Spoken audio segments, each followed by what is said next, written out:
So this morning I'm going to go to a dev meetup, and then afterwards I'm going to go to Trampoline, and hopefully I'm going to record some of the sessions so you're able to see what it is that I'm actually doing when it is sign, coaching, verbal, etc. And I got this mannequin during the week, so hopefully I can use this to illustrate some of the moving stuff. Now, I did ask if I could record any of it just to get some B-roll or something, but they didn't want to do that, which I totally understand, totally respect, so I'm not going to record that. Instead, you're going to see B-roll of me making my lunch and eating my lunch before I go to trampoline training. Now, something that happens in these BSL meetups is you have people there, some hearing, some deaf, and they communicate and they talk together. What really interests me when speaking with those that are deaf or signing with those that are deaf, I'm not sure what the appropriate term is there, but when I'm communicating with those that are deaf, the stories that they tell are the same sorts of stories that we would tell in the hearing world as well. The only difference is their storytelling ability is so much better. I think it might be because the way they're communicating the stories, but you feel the emotion they felt because they're using their language, their body language, to express how it was that they felt. You can see it, you can feel it, you're engaged in the story far more than when people just typically tell you a story. And this is one of the reasons that I'm sort of falling in love with sign language, because sign language, when you're communicating, even myself now using SSE, when I'm signing, I feel what it is that I'm talking. The inflections in my voice, the tone in my voice, obviously you can hear that in this voiceover, but when I'm signing, my body is the tonality. My body is the inflections. It is the interest, the intrigue, the excitement, the frustration, facial expressions, everything. It feels so much more alive when I'm communicating using BSL, or more SSE at the moment. And this actually got me thinking while I was making lunch. The comedians that do well, or the comedians that I like watching and like listening to, are the ones that use their body. It's more of a holistic, if you want to use that term, performance. They're using their body to convey the emotions, to overemphasize certain emotions, to accentuate different parts of a story so you can tell how they're feeling, what can happen, and it's preparing you for the emotional journey that they take you on whilst telling the story. And one of the comments during this conversation at the CAF was from someone that has limited experience with receptive skills of BSL and SSE. So when they're looking at this person telling the story, they don't understand all of the words, all of the meaning behind the story, but they can still follow along with the small parts they do understand and the way that the deaf person is moving their body. Whether it was a positive experience, a negative experience, they were frustrated, you can tell by the squeezing of the body, the shoulders coming in together, or the expression, the openness of the body language helped the person that didn't really understand the signs being used, but they could understand the story, and they were laughing along with the story with the small bits they did get.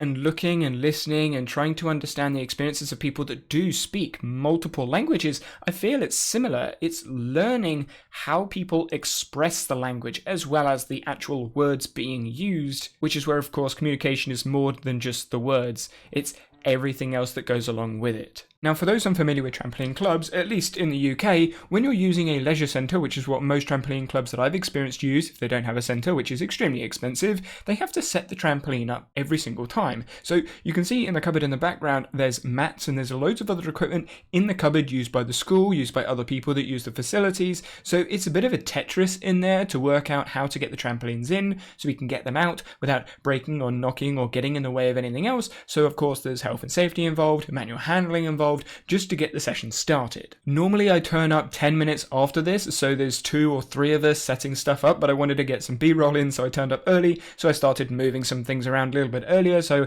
I didn't have to worry about people and the camera. But as you can see, the trampolines are quite big. They're big pieces of equipment, so you need 2 people really to set them up, to turn them around and unfold them. What this means from the club side is that we need half an hour before and half an hour after on court to be able to set up and pack down. That means if the court is, for example, 11 £11, we're paying for 1 hour of the course, so that's £11, but then half hour before, half hour after, so that's £22 for an hour's session because we've got the setup and the pack down, something that other sports don't necessarily have to pay for or consider. Some clubs are lucky in that they have members in the centre, in the leisure centre, sports centre, that are happy to set up beforehand, but most of the time, again, from what I've experienced, they don't want to do because it is dangerous, and obviously then the leisure centre has to consider insurance for setting up trampolines in case you get your fingers caught or you land it on your foot or something stupid like that. And I know I say stupid because I've been stupid lots before. I've put the trampoline on my foot and obviously that hurts. I've also knocked the bars into my shin, similar to when you're doing a deadlift and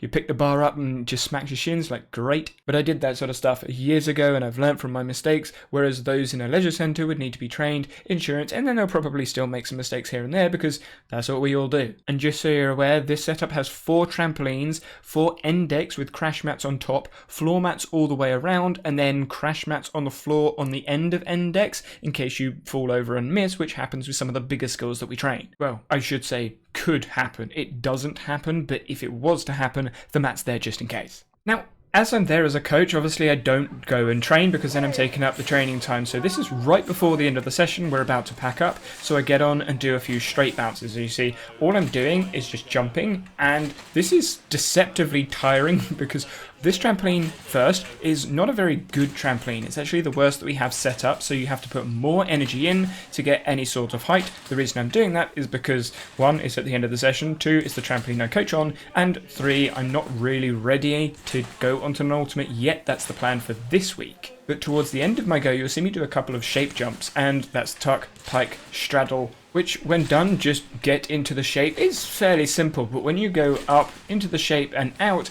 it requires a bit of effort. And when you're untrained, like myself, you just start getting tired pretty quickly. Now, I liked the stop there. I stopped and I didn't fall over, but I may have a look at my heart rate monitor because it just feels so tiring to jump on trampolines now. But again, it's probably because I'm unfit and I get on like once or twice here and there.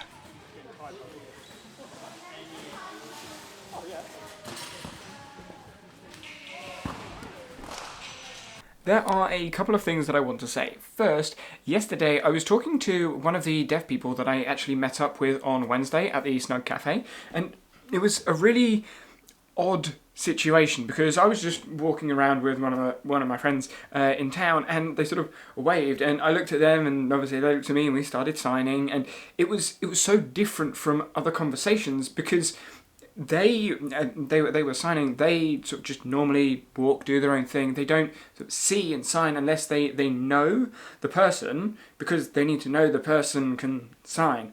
And it was like almost like a tick box on me to sort of say, hey, I can say hello to that person. Whereas I hadn't thought about this before, but anyone hearing, obviously you can just talk to whoever, and it was an eye-opening experience. Now, the second thing I want to talk about today is, well, today at the church, there was a new person that came to the meeting. And she was worried, just checked on my phone, worried about making mistakes, and she asked me if I could interpret or communicate to one of the other people that is profoundly deaf, and I said, well, no. First, I'm not teaching anyone. I'm not teaching sign language because it's not my first language and I'm making lots of mistakes. I don't want to be teaching it. And second, well, she is only going to practice by signing. So I said to her, well, practice. You sign, and then if there's confusion, then we can sort of like work it out together as a group.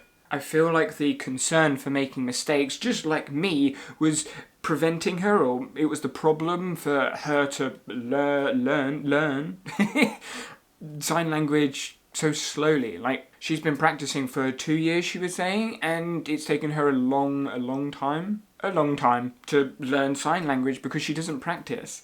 And it's just like with any skill, if you don't practice, then you're not going to get better. And talking about practice, you will have seen me just trampoline. Now, I've been trampolining for 4-5 weeks at this point, since going half blind. I went half blind in 2020, so it's been 4 years, almost 5 years now, and I hadn't trampolined since. But in 2, almost 3 weeks, I'm going to Portugal. I'm gonna fly over to Portugal for a trampoline meetup, I guess you'd call it. It's like a camp, and I'm gonna be jumping, but also coaching a little bit, and mainly learning from other coaches.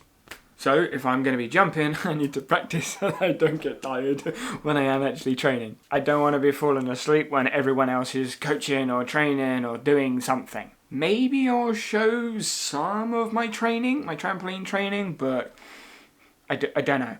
It depends on the other people in the room, because obviously I'm going to be recording, and if they don't want to be on camera, then I can't record. But let me know if you want to see me trampolining more.